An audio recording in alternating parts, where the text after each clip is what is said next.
নমস্কার বন্ধুরা, রাখিস রকমারিতে সবাইকে স্বাগত। আজকে রাখি পূর্ণিমার অনেক অনেক শুভেচ্ছা সবাইকে। সবাই খুব ভালো থাকবে, সুস্থ থাকবে।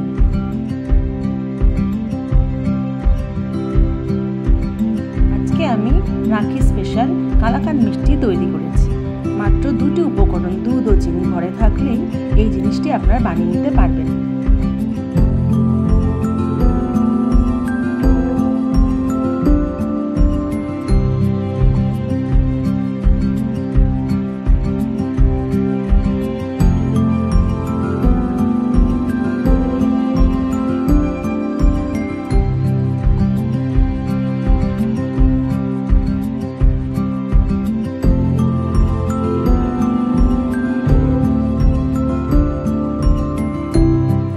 দেরি না করে ঝটপট বানিয়ে ফেলুন এই নরম আর তুলতুলে একদম দানাদার কালাকাঁদ।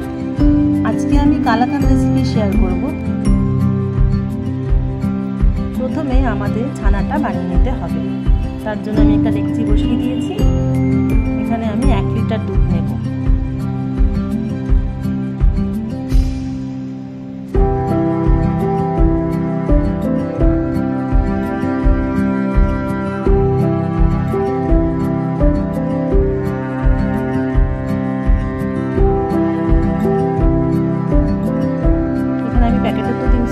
আপনারা চাইলে গরুর দুধও ইউজ করতে পারেন।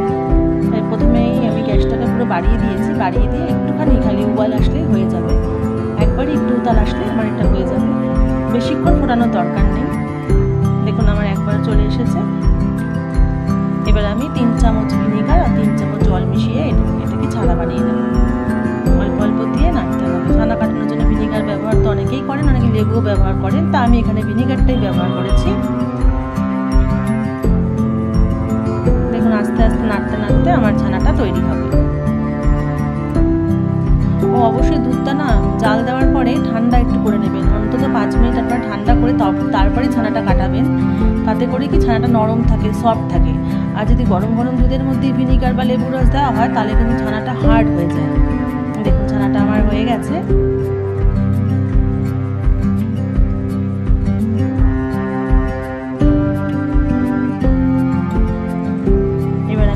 ছেঁকে নেব।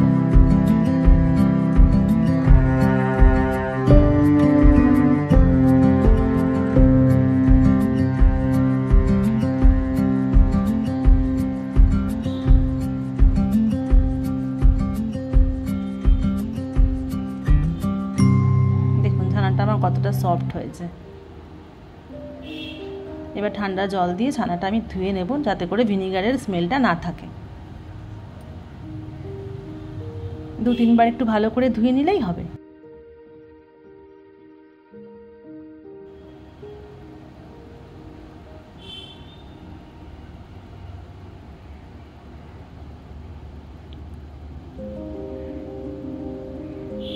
ভালো করে জলটা একটু ঝরিয়ে নিতে হবে।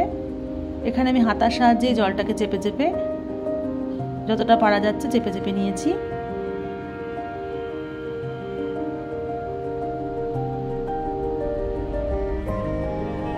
এবার একটা পাত্রে আমি ছানাটাকে নিয়ে নিচ্ছি।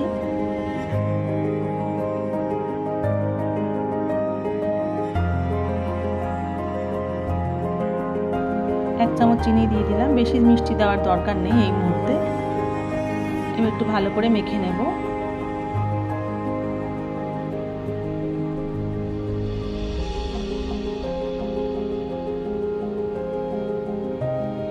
দেখুন ভালো করে মেখে নিয়ে এটাকে আমি ঢেকে রেখে দেবো। এখন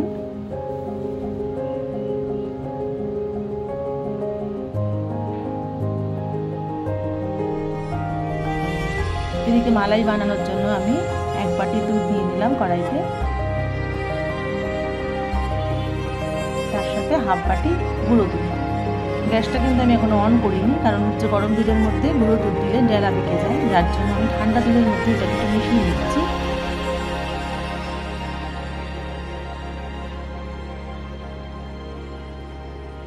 এটা ভালো করে মিশে গেলে আমি তারপরে গ্যাসটা অন করে দেব। এবার দেখুন গ্যাসটা আমি অন করে দিয়েছি। দুধটা আমার পুরো মিশে গেছে। যারা গুঁড়ো দুধ ইউজ করতে চান না তারা দুধের পরিমাণটা একটু বাড়িয়ে নেবেন। লিকুইড দুধটা সেটাকে একটু ঘন করে নেবেন মালাইয়ের জন্য।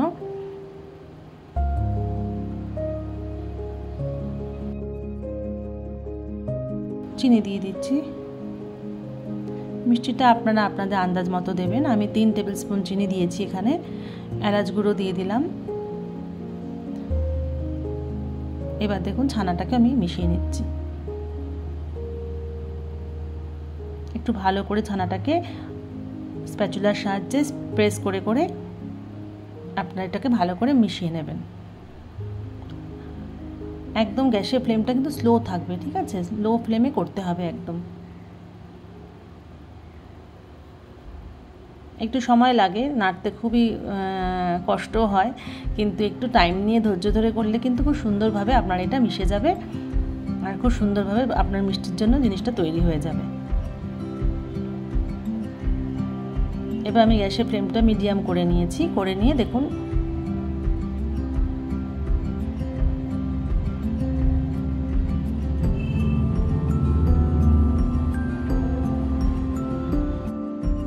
এবার আমার হয়ে গেছে। দেখুন আমি এটাকে যে কোনো পাত্রে আপনারা, আমি বাটার পেপার ইউজ করেছি, ইউজ করে দিয়ে তারপর ওর ওপর দিয়ে দিচ্ছি সন্দেশটা।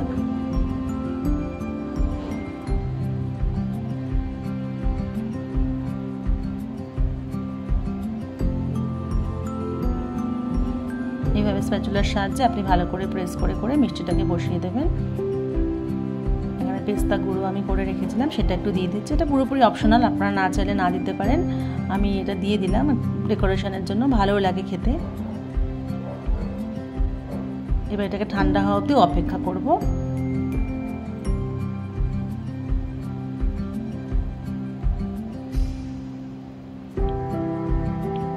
দেখুন আমার ঠান্ডা হয়ে গেছে, জমেও গেছে।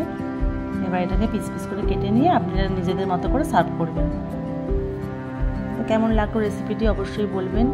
ভালো লাগলে অবশ্যই শেয়ার করবেন, লাইক করবেন, কমেন্ট করবেন।